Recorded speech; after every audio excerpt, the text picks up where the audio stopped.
Welcome deer aspirant, welcome back to our channel. আজ থেকে আমি তোমাদের একটা সিরিজ শুরু করলাম, যেখানে টোটাল 1000টা এমসিকিউ থাকবে জিকে এবং জিএস এর উপরে। এই এমসিকিউ গুলো তোমরা যদি কমপ্লিট করে কেউ যেতে পারো পরীক্ষার জন্য, আশা রাখছি আমি তোমাদের মিসলেনিয়াস বা ডাব্লিউবিসিএস বা আপকামিং যে এক্সামগুলি আছে, যেমন পঞ্চায়েত বা ডাব্লিউবিপি কেপি, এই পরীক্ষাগুলোতে ম্যাক্সিমাম প্রশ্ন তোমরা কিন্তু কমন পাবে। এবং আমি প্রশ্নটা এমনভাবে সাজিয়েছি, টোটাল বাইলিঙ্গুয়ালি করেছি, যাতে তোমাদের প্রত্যেকের, যারা ইংরেজি পছন্দ করো ইংরেজিতে পড়তে পারো, যারা বাংলা তোমার বাংলায় অভ্যস্ত আছো তারা কিন্তু বাংলায় দেখবে। সব রকম দুটো বাইলিঙ্গুয়াল করেছি আমি। এবং সেই সঙ্গে সঙ্গে আমি শুধু প্রশ্নগুলো আলোচনা করবো এরকম ব্যাপার নয়, আমি প্রশ্নর সঙ্গে সারাউন্ডিং যে কোশ্চেনগুলো আসে সেই প্রশ্নগুলোও কিন্তু আমি আলোচনা করে দেবো। এবং আশা রাখছি এই ক্লাসগুলো তোমরা যদি কমপ্লিট করে যেতে পারো, দেখবে যে কোনো পরীক্ষা তোমাদের সহজ মনে হবে, জিকে জিএসটি অনেকটা কিন্তু তোমাদের ইজি মনে হবে। চলো প্রথম প্রশ্ন দিয়ে শুরু করি। পটচিত্র শৈলী নিচের কোন রাজ্যের প্রাচীনতম এবং জনপ্রিয় শিল্পকলার একটি? তো দেখো, এই যে পটচিত্র শৈলী বলেছে, এটি মনে রাখবে সঠিক উত্তর হয়ে যাবে কি উড়িষ্যা। উড়িষ্যার পটচিত্র শৈলী এটি হয়ে যাবে কি সঠিক উত্তর। এবারে দেখো, আরো অপশন দেখতে পেলে অন্ধ্রপ্রদেশ। অন্ধ্রপ্রদেশ মনে রাখবে কলমকারি পেন্টিং। কলমকারি পেন্টিং অন্ধ্রপ্রদেশের কিন্তু বিশাল ফেমাস একটি পেন্টিং।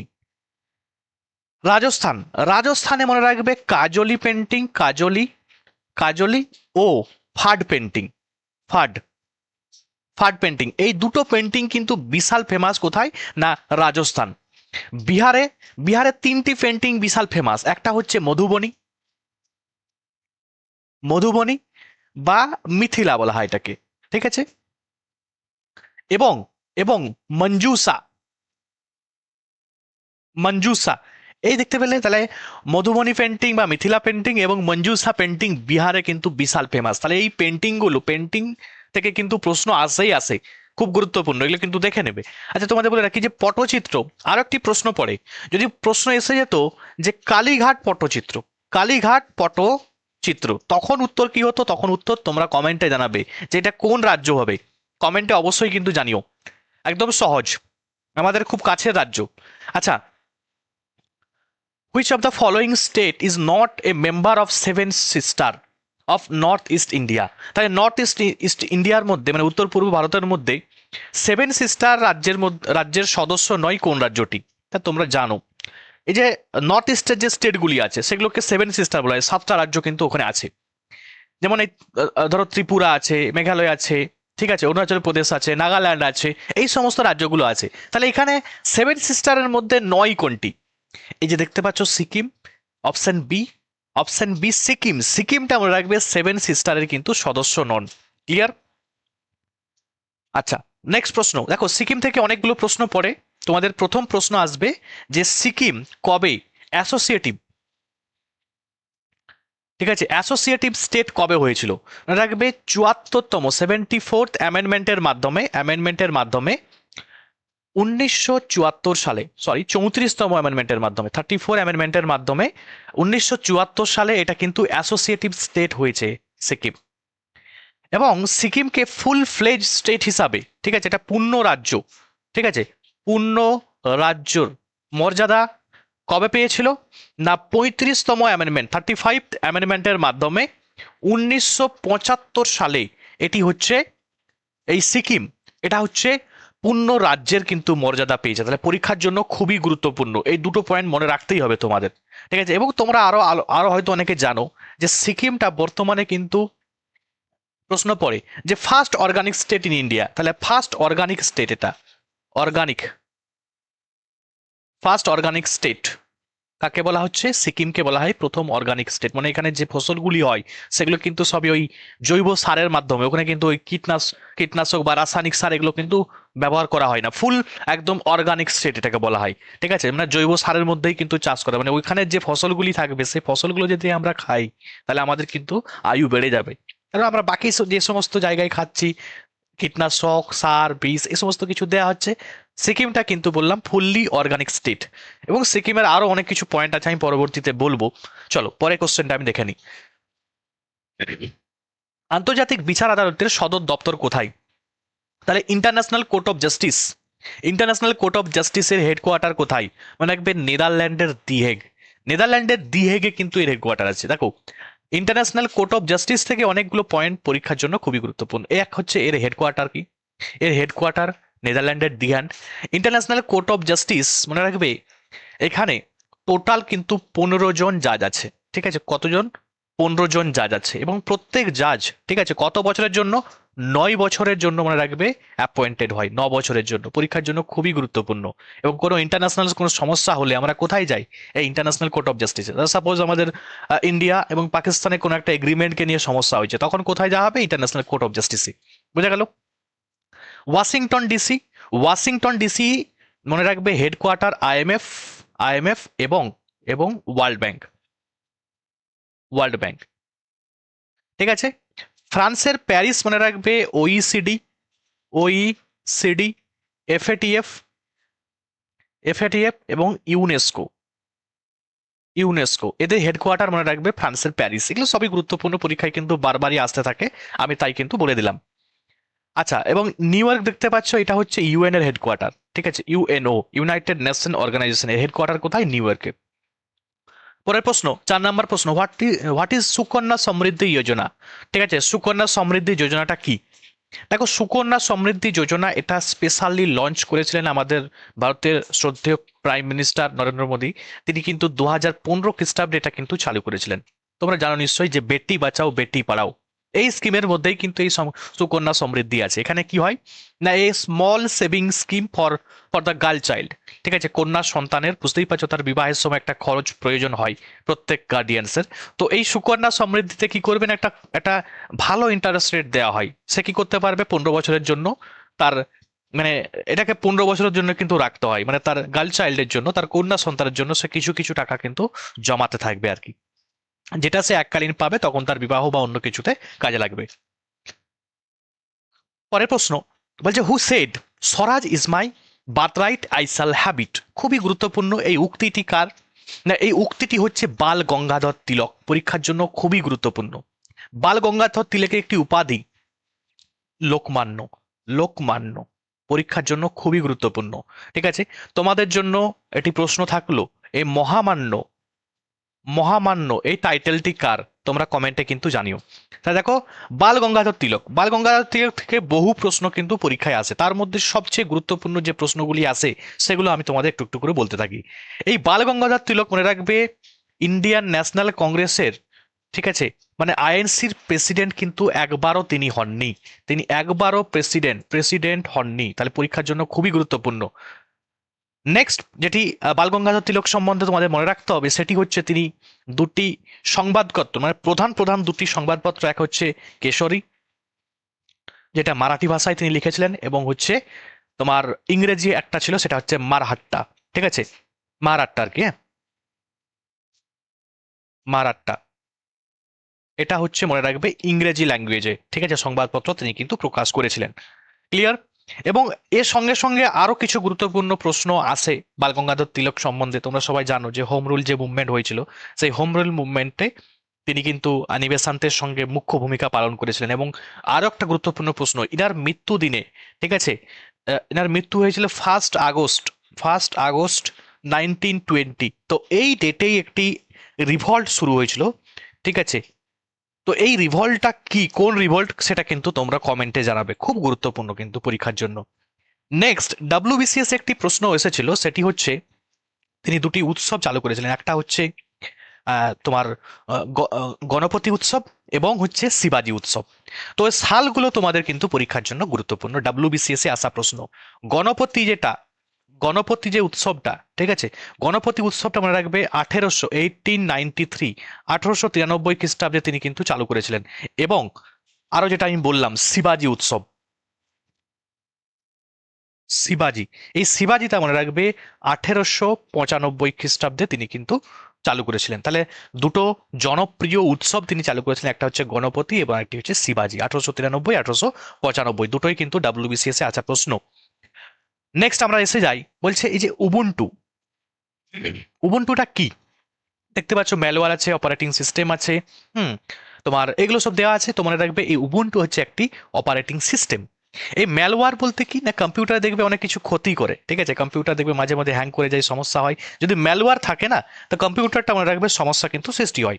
ঠিক আছে, তাহলে এটা মনে রাখতে পারো তোমরা। নেক্সট বলছে নিচের কোন মহাদেশ গোবি মরুভূমিতে নিজের কোন মহাদেশে গোবি মরুভূমিটা অবস্থিত? দেখো গোবি ডেজার্ট যদি আমরা ভাবি যে কোথায় এটা অবস্থিত, না গোবি ডেজার্টটা মনে রাখবে এশিয়াতে অবস্থিত। এবারে এশিয়ার পার্টিকুলার জায়গার নামটা কি? না চায়না, চীন, চীন এবং মঙ্গোলিয়া। ঠিক আছে, মঙ্গোলিয়া। তাহলে চীন এবং মঙ্গোলিয়া এই মানে চায়না এবং মঙ্গোলিয়া এই দুটো দেশের মধ্যে মনে রাখবে এই গোবি ডেজার্ট এটা কিন্তু অবস্থিত। এই গোবি ডেজার্ট পরীক্ষায় কিন্তু আসে। গোবি ডেজার্টটা মনে রাখবে একটা তোমার কোল্ড ডেজার্ট, এটা একটা শীতল মরুভূমি আর কি। ঠিক আছে, খুব পরীক্ষার জন্য খুবই গুরুত্বপূর্ণ। এটা হচ্ছে কোল্ড ডেজার্ট। ঠিক আছে, এটা কি বললাম? Cold, cold dessert. আচ্ছা, এবং দেখো আরো কিছু জায়গা দেখতে পাচ্ছ যেগুলো মরুভূমিগুলো আছে, দেখতে পাচ্ছ এই যে ইউরোপ আছে, আফ্রিকা আছে। তো অনেক মরুভূমি যদি আমি বলতে যাই, বহু মরুভূমি পেয়ে যাবে তোমরা। যেমন আমি যদি বলি যে বিশ্বের মধ্যে একদম সবচেয়ে উষ্ণতম মরুভূমি কি, সেটা হচ্ছে সাহারা মরুভূমি। ঠিক আছে, সাহারা মরুভূমি, যেটা কোথায় অবস্থিত? না নর্থ আফ্রিকাতে। ঠিক আছে, মানে সাউথ নর্থ আফ্রিকা মানে উত্তর আফ্রিকাতে অবস্থিত। এটা হচ্ছে আফ্রিকা বললেই মনে হবে।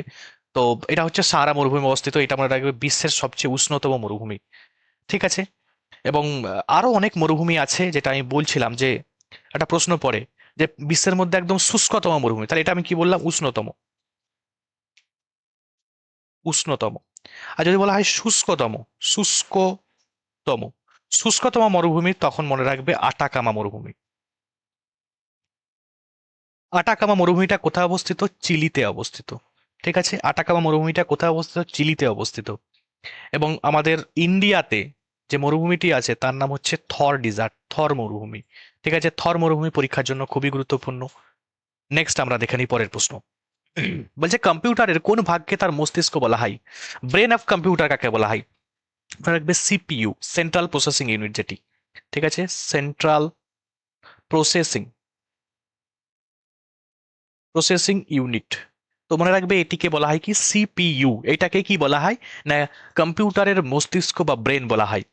বাকি যে দেখতে পাচ্ছ মনিটর, এবার প্রশ্ন পড়ে মনিটরটা ইনপুট ডিভাইস না আউটপুট ডিভাইস? মনে রাখবে এটা হচ্ছে একটি আউটপুট ডিভাইস, আউটপুট ডিভাইস। ঠিক আছে, তাহলে পরীক্ষার জন্য গুরুত্বপূর্ণ যে আউটপুট ডিভাইস বা ইনপুট ডিভাইস। তোমরা কিন্তু কমেন্টে জানিও যে আউটপুট ডিভাইস কি কি, ইনপুট ডিভাইস কি কি। তোমাদের একটা আমি বলে রাখি, তোমরা কমেন্টে জানাবে মাউস, মাউসটা কি ইনপুট না আউটপুট ডিভাইস? কমেন্টে কিন্তু জানিও। নেক্সট প্রশ্ন, সাবরিমালা টেম্পল, সাবরিমালা টেম্পল বা সবরিমালা মন্দিরটা কোথায় অবস্থিত? মনে রাখবে এই যে সবরিমালা মন্দিরটা আছে এটি কিন্তু কেরালাতে অবস্থিত। বাকি দেখতে পাচ্ছ অন্ধ্রপ্রদেশ। তো এই অন্ধ্রপ্রদেশে একটি টেম্পল আছে যেটা ভেঙ্কটেশ্বর টেম্পল। তো এটা পরীক্ষা আছে যে ভেঙ্কটেশ্বর টেম্পলটা কোথায় অবস্থিত? এটি হচ্ছে অন্ধ্রপ্রদেশে অবস্থিত। উড়িষ্যায়, উড়িষ্যার দুটো, একটা হচ্ছে পুরীর জগন্নাথ মন্দির এবং হচ্ছে তোমরা সবাই জানো যে কোণার্কের সান টেম্পল। দেখা যাক উড়িষ্যার যে দুটো টেম্পল আছে বিশাল ফেমাস। ঠিক আছে, একটা বললাম কি কোণার্ক, কোণার্কের sun temple, sun temple, temple. ঠিক আছে, এবং আরেকটি যেটা বললাম সেটা হচ্ছে জগন্নাথ মন্দির পুরীর। ঠিক আছে, পুরীর হচ্ছে জগন্নাথ, জগন্নাথ টেম্পল। এই দুটো মন্দির কিন্তু মনে রাখবে খুবই গুরুত্বপূর্ণ। বাকি আরো কিছু যেমন আমি বলছি, জাস্ট মনে রাখবে যেগুলো পরীক্ষা আসে, যেমন তামিলনাড়ুতে। ঠিক আছে, তামিলনাড়ুর থাঞ্জাভুরে একটি টেম্পল আছে, যেটা পরীক্ষায় প্রচুর কিন্তু আসে। সেটা হচ্ছে বৃহদস্যের টেম্পল, তামিলনাড়ুর থাঞ্জাভুরে, যেটাকে তোমরা জানো যে সাউথ ইন্ডিয়ার প্রশ্ন পড়ে যে শস্য ভান্ডার কাকে বলা হয়? থাঞ্জাভুরকে বলা হয়। তো থাঞ্জাভুরে বললাম একটি টেম্পল আছে, সেটা হচ্ছে বৃহদস্যর টেম্পল। ঠিক আছে, আমি তোমাদের পরবর্তীতে হয়তো কোনোদিন বলবো এগুলো সম্বন্ধে। চলো নেক্সট আমরা দেখে নিই 10 নম্বর প্রশ্ন। বলছে নিচের কোন গিরিপথটির মধ্যে শ্রীনগর এবং লেকে যুক্ত করেছে? আচ্ছা, এখানে বলতে দেখো মানে কোন মাউন্টেন পাসটা কি করেছে, কানেক্ট করেছে এই শ্রীনগর এবং লে এই দুটি শহরকে। তো এটি সঠিক উত্তর হয়ে যাবে কি Zojila mountain pass. Zojila mountain pass পরীক্ষার জন্য খুবই গুরুত্বপূর্ণ। দেখো লা মানে কি বলতো? লা মানে মনে রাখবে এই গিরিপথ। ঠিক আছে, গিরিপথকে কি বলা হয়? লা বলা হয় আর কি। ঠিক আছে, মাউন্টেন পাস, ওই যে এটা বললাম তোমাদের, যে পাহাড়ের যে রাস্তা, সেই রাস্তাকে বলা হয় কি, মানে পাহাড় রাস্তাকে গিরিপথ বলা হয় আর কি। সেগুলোকে লা বলে। যেমন দেখো নাথুলা দেখতে পাচ্ছ, নাথুলা, এই নাথুলা থেকে খুবই গুরুত্বপূর্ণ প্রশ্ন, এটা মনে রাখবে সিকিমে অবস্থিত। ঠিক আছে, সিকিমে অবস্থিত। এবং এই নাথুলা মাউন্টেন পাসটা 1962 যে যুদ্ধ হয়েছিল, ঠিক আছে, ইন্ডিয়া চায়না ওয়ার, তারপরে কিন্তু এটা ক্লোজ করা হয়ে গেছে। এটা অ্যানসিয়েন্ট সিল্ক রুট হিসাবে ব্যবহার করা হতো। এবং এটা তারপরে আমরা দেখলাম যে আবার রিওপেন হবে 2006 সালে, কিন্তু এটা আবার রিওপেন, পুনরায় কিন্তু রিওপেন হয়েছে। রিওপেন রিওপেন কবে হয়েছে বললাম? যে 2006 সালে। ক্লোজ হয়ে গেল এটা 1962 যুদ্ধর পরে। বারালাচালা পাস, এটা মনে রাখবে, বারালাচালা এটা কিন্তু হিমাচল প্রদেশে অবস্থিত, হিমাচল প্রদেশের এটা মাউন্টেন পাস। জেলেপলা, এটা মনে রাখবে সিকিম। সিকিম সিকিমে নাথুলা, নাকুলা এবং জেলেপলা, এগুলো মনে রাখবে সিকিমের মাউন্টেন পাস। আমি পরবর্তী তোমাদের মাউন্টেন পাস পড়াবো। আচ্ছা, কুডানকুলান পারমাণবিক বিদ্যুৎ কেন্দ্র কোন রাজ্যে অবস্থিত? খুবই গুরুত্বপূর্ণ প্রশ্ন। কুডানকুলান নিউক্লিয়ার যে পাওয়ার প্ল্যান্ট আছে, এটি মনে রাখবে তামিলনাড়ুতে অবস্থিত। পরীক্ষার জন্য খুবই গুরুত্বপূর্ণ। ঠিক আছে, তামিলনাড়ুতে দুটি নিউক্লিয়ার পাওয়ার প্ল্যান্ট আছে, একটা কুডানকুলান আর একটা হচ্ছে কালপাক্কাম। ঠিক আছে, কুডানকুলান এবং কালপাক্কাম এই দুটো নিউক্লিয়ার পাওয়ার প্ল্যান্ট কোথায় অবস্থিত? তামিলনাড়ুতে। রাজস্থানে মনে রাখবে রাওয়াত ভাটা। রাওয়াত ভাটা রাওয়াত ভাটা নিউক্লিয়ার পাওয়ার প্ল্যান্ট এটি কিন্তু অবস্থিত। কর্ণাটকে কি আছে? Kaiga nuclear power plant. গুজরাটে কাকরাপাড়া নিউক্লিয়ার পাওয়ার প্ল্যান্ট। তো এগুলো পরীক্ষা আসেই। ঠিক আছে, এবং আরেকটা সব থেকে গুরুত্বপূর্ণ যেটা, সেটা তোমরা কমেন্টে জানাও যে আমাদের ইন্ডিয়ার ফার্স্ট নিউক্লিয়ার পাওয়ার প্ল্যান্ট কোনটি?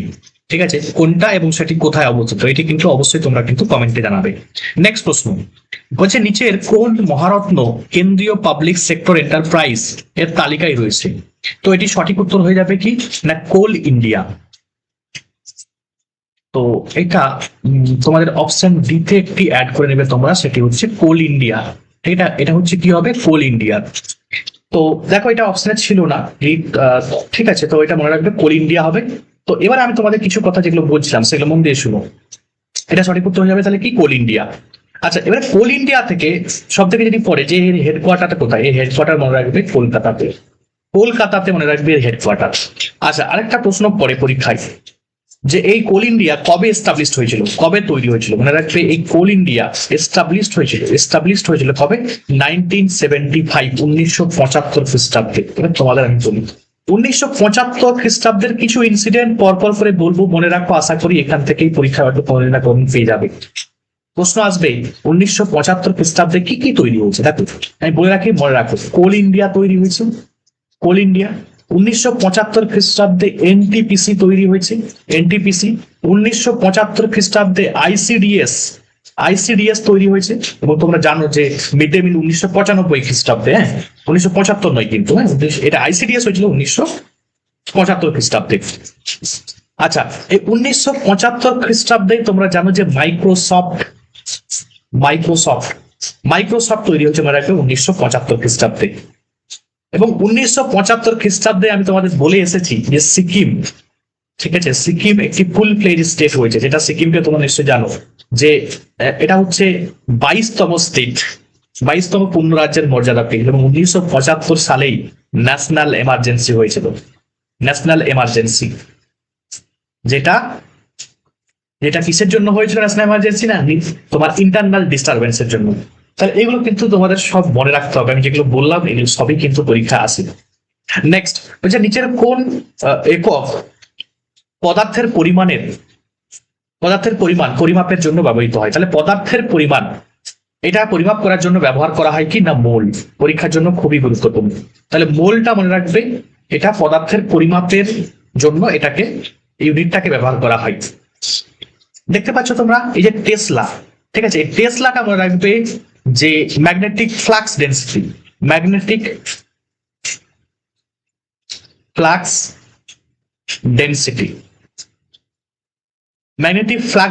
ইউনিট বা একক কি, সেটা হচ্ছে টেসলা।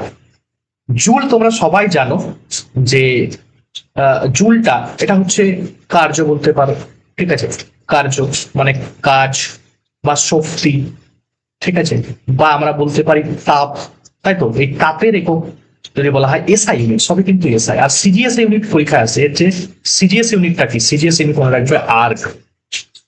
ঠিক আছে, আর্গ।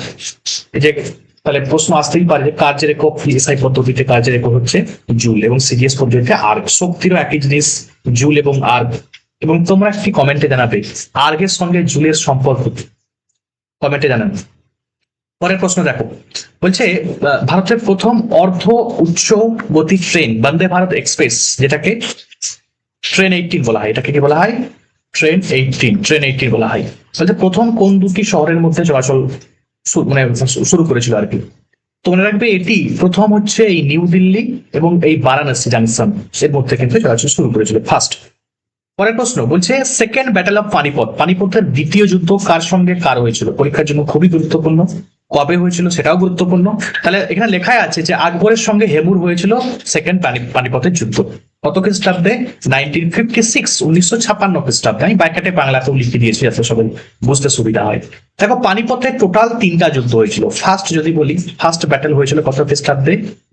তোমার 1526 খ্রিস্টাব্দে প্রথম হয়েছিল। কার সঙ্গে কার? বাবর ভার্সেস ইব্রাহিম লোদি। ইব্রাহিম লোদি, বাবর ভার্সেস ইব্রাহিম লোদির মধ্যে প্রথম পানিপথের যুদ্ধ হয়েছিল। Second battle of second Panipat, পানিপথের দ্বিতীয় যুদ্ধ কবে হয়েছিল? যেটা বললাম 1556 খ্রিস্টাব্দে, এটি হচ্ছে আকবর ভার্সেস হেমু। এবং third battle of third Panipat, পানিপথের তৃতীয় যুদ্ধ, এটি হয়েছিল 1761 খ্রিস্টাব্দে। কার সঙ্গে? না আহমদ শাহ আবদালি ভার্সেস মারাঠা। ঠিক আছে, তাহলে আবদালি আহমদ শাহ আবদালি ভার্সেস কি বললাম না মারাঠা। এদের মধ্যে মনে রাখবে পানিপথের তৃতীয় যুদ্ধ হয়েছে। প্রত্যেকটাই কিন্তু পরীক্ষার জন্য গুরুত্বপূর্ণ। এবার আমরা এসে যাই প্রার্থনা সমাজ। প্রার্থনা সমাজ পরীক্ষার জন্য খুবই গুরুত্বপূর্ণ। কে প্রতিষ্ঠা করেছিল? প্রার্থনা সমাজ মনে রাখবে আত্মরাম পাণ্ডুরাঙ্গ। কত খ্রিস্টাব্দে আত্মরাম পাণ্ডুরাঙ্গ প্রার্থনা সমাজ তৈরি করেছিল? 1867 খ্রিস্টাব্দে। স্বামী দয়ানন্দ সরস্বতী মনে রাখবে আর্য সমাজ তিনি কিন্তু প্রতিষ্ঠা করে। আর্য সমাজ পরীক্ষার জন্য প্রচুর ইম্পর্টেন্ট। কত খ্রিস্টাব্দে? 1875 খ্রিস্টাব্দে তিনি কিন্তু আর্য সমাজ প্রতিষ্ঠা করেছিলেন। রাজা রামমোহন রায় তোমরা সবাই জানো, তিনি হচ্ছে সতীদাহ প্রথা, ঠিক আছে, সতীদাহ প্রথা রদ করেছিলেন। সবাই তোমরা জানো যে 1829 খ্রিস্টাব্দে সতীদাহ প্রথা রদ করেছিলেন। স্বামী বিবেকানন্দ থেকে পরীক্ষায় আসে যে তিনি শিকাগোতে একটা প্রেস কনফারেন্সে যোগদান করেছিলেন এবং সেখানে বক্তব্য দিয়ে মানে সবার নজর কেড়েছিলেন। সেটা হচ্ছে কত খ্রিস্টাব্দে? 1893 খ্রিস্টাব্দে শিকাগো কনফারেন্স। ঠিক আছে, শিকাগোতে বক্তব্য, শিকাগো জাস্ট কিওয়ার্ড মনে রাখবো, যে শিকাগো মনে রাখলে তোমাদের হবে। এবং 1897 খ্রিস্টাব্দে স্বামী বিবেকানন্দ তিনি কিন্তু রামকৃষ্ণ মিশন প্রতিষ্ঠা করেন। রামকৃষ্ণ মিশন, ঠিক আছে, রামকৃষ্ণ মিশন প্রতিষ্ঠা করেন পরীক্ষার জন্য। রাজতরঙ্গিনী কার লেখা? রাজতরঙ্গিনী কলহনের লেখা। ঠিক আছে, তাহলে কলহনের রাজতরঙ্গিনী। নেক্সট প্রশ্ন বলছে which of the following does not travel sound travel করতে পারে না, ঠিক আছে, বা শব্দ চলাচল করতে পারে না কোন মাধ্যমে? দেখো শব্দ যদি বলা হয় সব থেকে হাইয়েস্ট, ঠিক আছে, মানে তার স্পিডটা সব থেকে হাইয়েস্ট কখন হবে? যখন সেটি কোনো কঠিন মাধ্যম হবে। মাধ্যমটা যত কঠিন তত মনে রাখবে সেটা তার সাউন্ডের স্পিড তত কিন্তু বেশি হয়ে যাবে। এবং সব থেকে কম লোয়েস্ট, ঠিক আছে, সেটি মনে রাখবে এই যে বায়ু মাধ্যমে কিন্তু সব থেকে লোয়েস্ট। আর যদি ভ্যাকিউম হয়, শূন্য মাধ্যম হয়, তখন মনে রাখবে সাউন্ড কিন্তু চলাচল করতে পারে না। ঠিক আছে, এটা মনে রাখতেই হবে যে শূন্য মাধ্যমে ঠিক আছে, শূন্য মাধ্যমে সাউন্ড কিন্তু যাতায়াত করতে পারে না, চলাচল করতে পারে না। পরীক্ষার জন্য খুবই গুরুত্বপূর্ণ। ঠিক আছে, এটা বললাম কি গ্যাসীয় মাধ্যম। ঠিক আছে, গ্যাসীয় মাধ্যম, এই গ্যাস বা গ্যাসীয় মাধ্যমে দেখতে পাবে সব থেকে লোয়েস্ট সাউন্ডের যে চলাচল করার স্পিডটা সব থেকে লোয়েস্ট কিন্তু গ্যাসীয় মাধ্যমে হয়। আচ্ছা, which Indian state has the longest mainland coastal line? Coastal line বলতে উপকূল রেখা আর কি। ঠিক আছে, সব থেকে কোন রাজ্য বলছে মূল ভূখণ্ডের সঙ্গে মানে বেশি কোস্টাল লাইন আছে? মনে রাখবে এই গুজরাটের কোস্টাল লাইনটা কিন্তু সব থেকে হাইয়েস্ট। তারপরে আছে তামিলনাড়ু, ঠিক আছে, তারপরে আছে অন্ধ্রপ্রদেশ। এগুলো মনে রাখতে হবে, WBCS এ পরপর করেই কিন্তু পরীক্ষায় আসে। যদি বলতো যে সব থেকে কোস্টাল লাইন লার্জেস্ট, ঠিক আছে, লার্জেস্ট কোস্টাল লাইন সে স্টেট হোক বা ইউনিয়ন টেরিটরি হোক, তখন কিন্তু উত্তর চেঞ্জ হয়ে যাবে, কারণ সব থেকে লার্জেস্ট কোস্টাল লাইন মনে রাখবে সেটা কিন্তু গুজরাটের নয়। যদি রাজ্য বলে তখন গুজরাট হবে, যদি রাজ্য এবং ইউটি মানে ইউনিয়ন টেরিটরি বা কেন্দ্রশাসিত অঙ্গরাজ্য মিলিয়ে বলে তখন কিন্তু উত্তর চেঞ্জ হয়ে যায়, তখন কি হবে আন্দামান নিকোবর হয়ে যাবে উত্তর। ঠিক আছে, আন্দামান নিকোবর কিন্তু সঠিক উত্তর হয়ে যাবে। তাহলে এগুলো কিন্তু সব মনে রাখতে হবে, পরীক্ষায় কিন্তু আসে। নেক্সট সেটা বলছে what is the maximum strength of Lok Sabha. তা তোমরা প্রত্যেকে জানো যে আমাদের পার্লামেন্ট, ঠিক আছে, পার্লামেন্টের টোটাল কিন্তু 3টা পার্ট। একটা হচ্ছে এই যে লোকসভা, আরটি হচ্ছে রাজ্যসভা। আমি একটু স্পিডে লিখছি তাই একটু হাতের লেখা এদিক ওদিক হতে পারে, একটু ম্যানেজ করে নিও। তাহলে লোকসভা, রাজ্যসভা, আরেকটি হচ্ছে প্রেসিডেন্ট। তো মনে রাখবে এই যে লোকসভাতে টোটাল বলছে এটা ম্যাক্সিমাম স্ট্রেংথ মানে সর্বোচ্চ মানে কতজন মেম্বার থাকতে পারে আর কি লোকসভাতে, মনে রাখবে সেটা হচ্ছে 550। যদিও আগে সেটা 552 ছিল, এবং সেটা তোমরা জানো যে অ্যাংলো ইন্ডিয়ান দুটো, সেটাকে কিন্তু এখন বর্তমানে কিন্তু ওটাকে মানে করা হয়েছে, অ্যামেন্ডমেন্ট করা হয়ে গেছে। ঠিক আছে, এখন কিন্তু অ্যাংলো ইন্ডিয়ান নেই। তাহলে 550 মানে হবে ম্যাক্সিমাম স্ট্রেংথ, কিন্তু দেখবে অ্যাকচুয়ালি কিন্তু বর্তমানে আছে 545টা। ঠিক আছে, দেখবে ইলেকশন কিন্তু আরো কম আছে, মানে এগুলো মনে রাখতে হবে। জাস্ট এটি মনে রাখবে ম্যাক্সিমাম স্ট্রেংথ কিন্তু আসে। রাজ্যসভার ম্যাক্সিমাম স্ট্রেংথ পরীক্ষায় কিন্তু আসে, এটা হবে 250টি। ঠিক আছে, 250টা মনে রাখবে রাজ্যসভার ম্যাক্সিমাম স্ট্রেংথ, পরীক্ষার জন্য এগুলো কিন্তু খুবই গুরুত্বপূর্ণ। তাহলে এটা কেমন রাখবে, এটাকে লোয়ার হাউস বলা হয়, এটাকে আপার হাউস বলা হয়। এটা লোকসভা, এটা রাজ্যসভা। তাহলে এগুলো কিন্তু পরীক্ষার জন্য খুবই গুরুত্বপূর্ণ। আমি তোমাদের আজকে ক্লাস 1 করালাম, এইভাবে কিন্তু আমি ক্লাস 2 ক্লাস 3 করে আমি তোমাদের টোটাল কিন্তু 1000টা প্রশ্ন করাবো, এবং আশা রাখছি এই ক্লাসগুলো যারা দেখবে, দেখার পরে তোমাদের কোনো রকম এমসিকিউ এর উপরে কোনো রকম সমস্যা হবে না, বিশেষ করে জিকে জিএস এর উপরে, কারণ আমি সবকিছু এখানে আলোচনা করছি। ঠিক আছে, এবং এই সিরিজটা চলবে। যদি তোমাদের রেসপন্স ভালো দেখতে পাই তাহলে কিন্তু সিরিজটা আরো কিন্তু আমি বাড়াবো বা এক্সটেন্ড করবো, কিন্তু 1000টা কোশ্চেন আমি কিন্তু দেবো। ঠিক আছে, তাহলে আজকে এখান পর্যন্ত, নেক্সট দিন দেখা হচ্ছে। থ্যাঙ্কস ফর ওয়াচিং, প্রত্যেকে ভালো থাকবে।